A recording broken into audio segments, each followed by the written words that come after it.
Bhakti Yeah, yeah. Here we go. Da da da da da da da da da. Yeah. Ba ba ba ba ba ba da da da da. Yeah.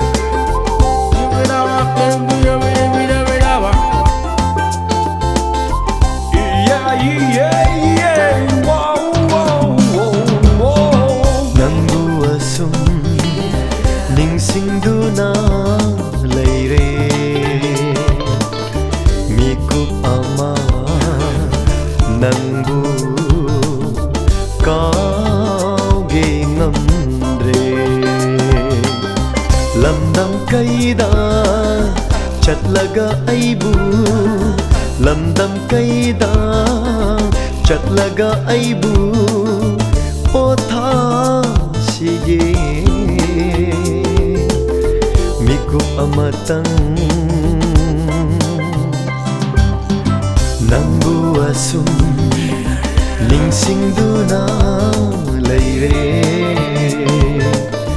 mikup ama nangbu kauge ngamdre.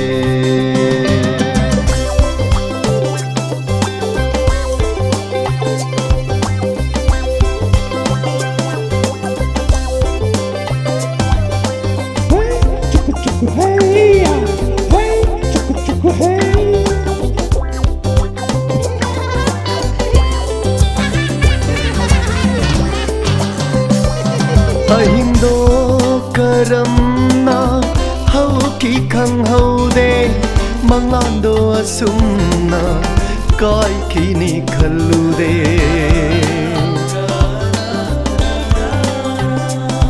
ahindo karamna hau ki khang hau de manglando asumna kai kini khallu de asira punsi asira nungsiba aigi wakal aigi punsi aigi wakal aigi punsi mafam khandre aidi umorole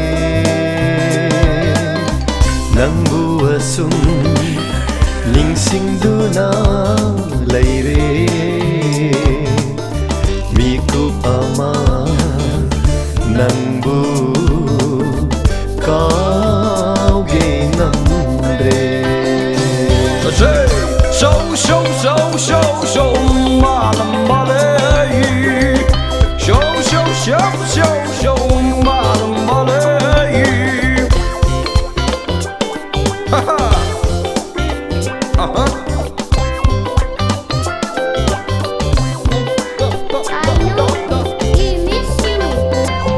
Khang lage ningi awa base khang bagi pangal loi kramane